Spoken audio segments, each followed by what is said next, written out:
In the past few weeks, I have made it evidently clear how much I adore Neuvillette and everything he does.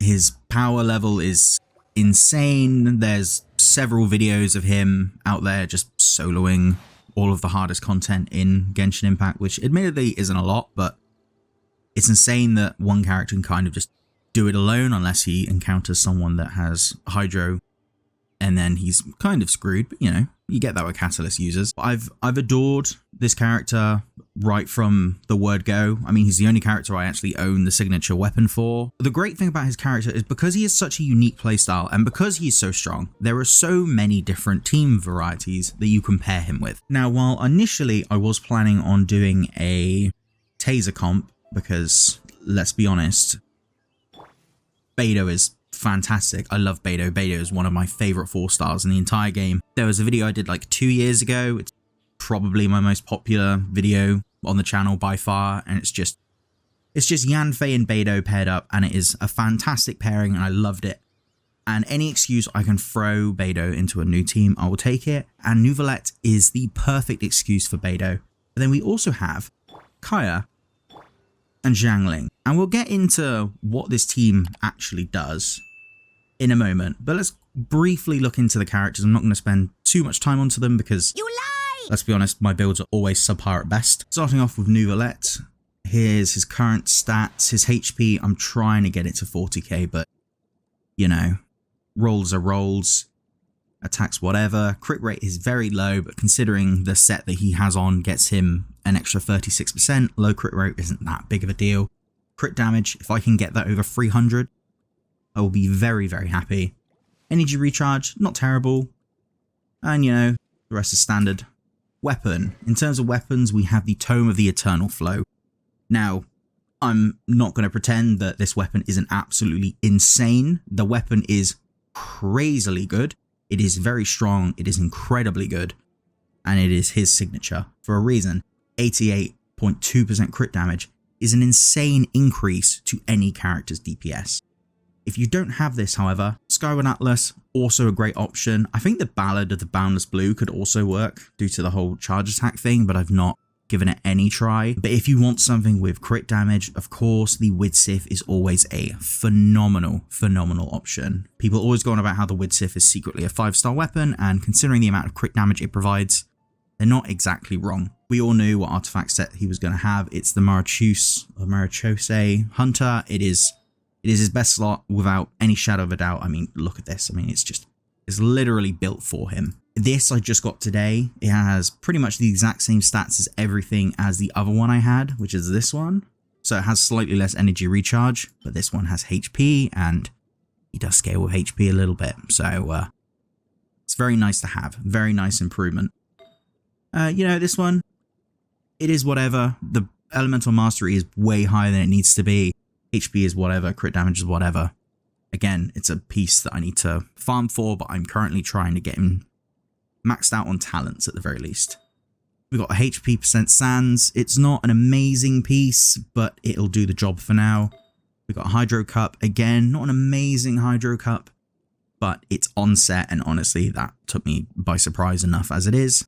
And then we have a crit damage circlet. As you can see from the fact that this only has 3.5% crit rate and 30% energy recharge, I don't have very good crit damage options, or my other options are currently on someone else who I use regularly, so I can't switch them out. I just have terrible crit damage luck when it comes to circlets, so I'm kind of just, it's whatever. This is a very easy replacement at some point in the near future, but that's how I've currently got him built.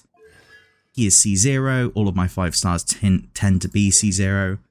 Talents 977. As soon as I can, he will be triple crowned. I love everything about Neuvillette. He's incredibly strong, and having him at triple crown will just be an insane boon to my entire roster. You know, if you're looking to level him, you can pretty much level these in whichever order you want. Focus on this one. If you crown anything, make sure it's this, because you need that charge attack damage up as high as it can possibly go. So that's Neuvillette. Kaya. This will be interesting because Kaya is not built particularly well, and he's also built for Elemental Mastery. Why is he built for Elemental Mastery? Because I've not actually farmed the ice set in forever. That's why. So currently he has the Iron Sting. Honestly, he'd be quite good with the Black Sword. I'd be quite happy with him with a Black Sword. My Kaya has never been built properly, and I'm just going to leave him on Iron Sting just because I'm convinced I'm never actually going to build Kaya. He just gets slotted into teams that I really enjoy, but he never gets fully built, and I'm very sad about this. But it's my fault, but we'll leave it there. In terms of his artifacts, we've got the 4-piece Blizzard Strayer set. I like Blizzard Strayer. Blizzard Strayer is great. Although, knowing that it is the Blizzard Strayer set, probably has too much crit rate, but that's something to be worked on. Again, pieces aren't particularly great. I don't have any half-decent attack percent pieces for him, and I don't have the time to farm attack percent. I've got other things on the mind for farming right now, so my guy is just going to have to stick on Elemental Mastery. I would say that attack percent is probably better on Kaya, but I don't have another one I can use. Obviously, we have a Cryo Cup. It is fine. The crit damage isn't too bad. It's not amazing, but it is what it is. And then we have a crit rate headpiece. Again, the attack percent, very nice. Crit damage, you know, could be better. And EM is whatever. Again, not particularly well built. He is C6. I don't know how I've managed this. I wouldn't say you need him at C6, but if he is there, it is definitely beneficial. In terms of his stats, we've got 1-1-6, and then obviously the +3 from Constellations. His basic attack, you can level if you want, isn't necessary. Frostgnaw does actually do some decent damage. I don't use him for Frostgnaw. Frostgnaw literally just gets used for energy recharge purposes, and that's it. I'm not too fussed about its actual damage because the whole reason he exists is for his burst. So that's Kaya. Now we have Xiangling. Xiangling is another character I use fairly regularly and is just so incredibly strong because we all know how strong Xiangling is. But she's not properly built. I mean, look at this. Like, what is this? This needs to be leveled out at some point, but I make this point every time I do one of these videos. But anyway, she currently has the catch. The catch is obviously fantastic. It is a very good pole arm. It is very useful. If I wanted more crit rate, I could probably go with a death match. If I wanted to go absolutely insane and just go full crit damage and just assume that crits will happen when they happen, could go Blackcliff pole. And then, of course, there is always the option of Fav. Favonius Lance is always a great option on a sub DPS because the energy recharge is just fantastic. And then I think another option is, of course, the Dragon's Bane because of the percentage bonus to Pyro and the EM. Personally, I quite like the catch on her. So yeah, we're going to stick with the catch. Artifacts are the 4-piece Crimson Witch of Flames. There may be an argument that there are better sets out there for her nowadays. My philosophy has pretty much always been build a character once, and unless you're absolutely obsessed with that character, just be happy with where they currently are. So that's where Xiangling is. She, you know, her stats aren't terrible. She actually has some pretty decent crit rolls on some of these. Good bit of crit damage, not too bad, not too bad. We've got the attack percent, pyro damage, good chunk of crit damage, which is nice. And then we have the crit damage, which has 100 elemental mastery. I'm very impressed with that. So, yeah, not a bad bit of elemental mastery on her. In terms of constellation, she is C6. C6 Xiangling is fantastic because she gets more Pyronado time and Pyro does more damage. The more constellations you can get of Xiangling, the better, because Xiangling is just that good. In terms of her talent, she's 2-6-6. Yeah, obviously Goiba, you know, standard 6 is fine. And then Pyronado, pretty much want this as high as possible, but I've not put any time into leveling her up. I really should. I do use Xiangling a lot more than I used to.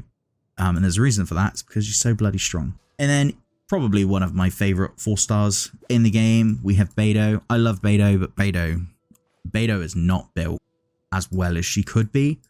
But I think it's because I don't like farming the set that she currently has on her. In terms of weapons, she currently has on the Favonius Greatsword. I really, really like the Favonius Greatsword on her, just because Beidou kind of has some energy recharge issues for me. And the Favonius Greatsword really mitigates that. I would argue. Sacrificial Greatsword, also an option. To be honest, I kind of go for the style of the Favonius Greatsword a lot more than the Sacrificial one. It just looks better. I mean, come on. It just does. You can't argue that fact. If you have pretty good energy recharge capabilities with her, the Serpent Spine is a very easy go-to be honest.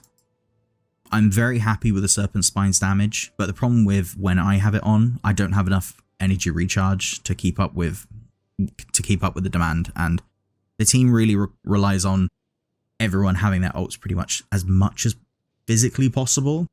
So, Favonius Greatsword for me. For her, she has the Thundering Fury set. I like this set. I like the Thundering Fury set. Again, it may not be the most optimal anymore, but I am not an optimal player in the slightest. This is dreadful. I don't remember this piece. This piece is absolutely abysmal. What are these rolls? Okay, moving on. We're going to need to fix. We really need to fix Beidou at some point. This one is actually pretty decent. This one I'm not too mad about. Got the attack percent, again, not ideal in the slightest. Electro damage, it's okay. It could be better. It is what it is. And then crit rate. Again, terrible headpiece. I need to farm this domain at some point, or at the very least, trade in some artifacts for some, but there's only so many characters that currently use this. Beidou being one of them, and I think Cyno. I think my Cyno uses it as well. But anyway, constellations, she is C6. I think of the constellations, only C1 and C2 are really like super beneficial, although admittedly reducing electro resistance is also very, very nice. But having the shield is great if you're one of those players like myself that are a little bit worried about getting hit sometimes, with Neuvillette being the way he is if he gets hit and how this team works, which is very likely considering how it's played. Having that shield is always a nice bonus. It isn't a lot because Beidou isn't built for max HP, because why would you do that to yourself? It is still a very nice safety net. And then of course, having this jump to 2 additional targets is always great. In terms of talent, she is in 1, 6, I think this is 8. Tidecrawler buff just because I really like how Tidecrawler plays, and also it does a fair bit of damage if you time it correctly, which is the whole point of her counter. And then Stormbreaker, I love this ability. It's so good, and the thing I like about it the most is that it works on normal and charged attacks, and as you remember from the beginning, we have Neuvillette for charge attacks. But yeah, that's her talents. A few moments later. So that is a brief look at the team. If you have seen one of my previous videos, which was a Heizou team, it may look almost exactly identical to this exact team. The team basically worked on the fact that Heizou is always up close and physical, and he needs as many reactions as possible to get his E to be as strong as it physically can be without, needing to do the charge. And it is a very, very enjoyable team. I highly recommend it. If you've not given it a try, just add these 4 characters in and you'll have a whale of a time.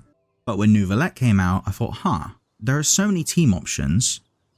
We're just going to have to give them a go. And this was one of them. A great fact about it is that it is very free-to-play friendly, with Kaya being a free-to-play unit. Xiangling, as far as I'm aware, you still get a free copy of Xiangling at the beginning of the game. Someone correct me if I'm wrong there, but Xiangling is a very easy character to get a copy of, and so is Beidou. These 3 are all very easy characters to get a hold of.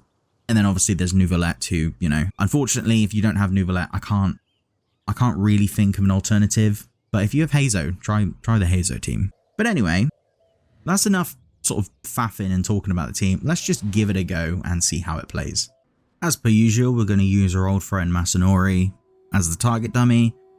I really wish Heizou would just add a stable, non-moving, infinite health training dummy so we could test out DPS. But for now, Masanori will have to do. So with this, I'll be honest, there's not really any rotation that I particularly prefer. So just do whatever.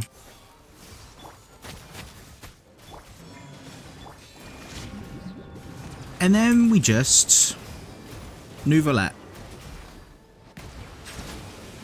And then you just let all of the reactions happen. And then stuff dies. I even got an achievement.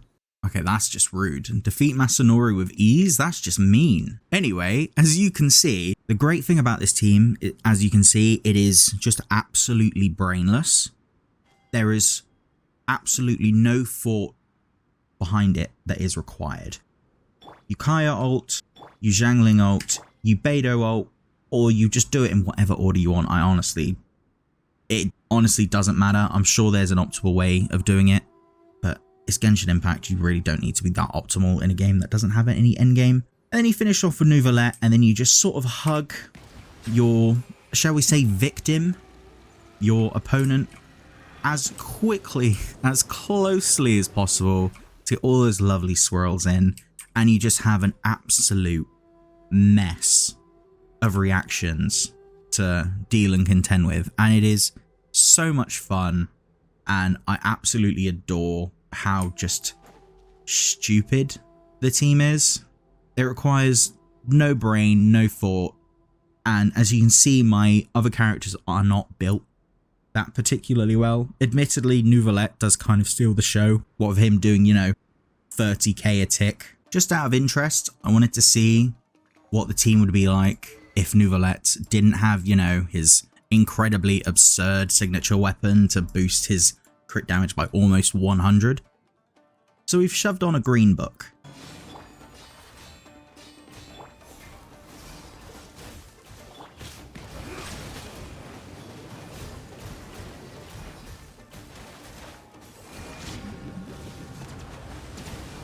So despite the fact that, you know, Neuvillette is still incredibly strong, it's still not terrible. Obviously, the man's artifacts do have a lot to play. The team revolves less around how strong and powerful it is, and more to do with the fact that it just is a lot of fun to play. It is really fun to use Kaya, Zhangling, and Beidou and just hug an opponent and then just zap, burn, melt, freeze, vaporize, and just do a million different reactions, all of which have no right reacting as frequently as they do. But it's very enjoyable, it's very fun, but it is honestly a lot of fun. It's a team that doesn't take itself too seriously. It doesn't require any real thought to put together, and for the average player, if you've got Neuvillette, you've probably already got a half decently built Kaya in there somewhere, a half decently built Zhangling, and hopefully a half decently built Beidou. Just mash them all together and boom, you have a really fun team to put almost no brain power into, which on some days you just don't want. Sometimes you just want to press buttons and kill stuff, especially on days where you need to do farming. Sometimes you don't want to have to do all this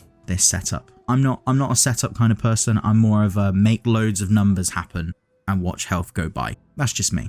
Anyway though, what do you think of the team? Let me know down in the comments below. Thank you for those that stuck around till the end. Be sure to like, comment, subscribe, all that good stuff. And until next time, where hopefully I can think of another wacky and wonderful Neuvillette team, I'll let you know if I think of one. But until then though, I've been James, the Mayor of JamessTown. Goodbye.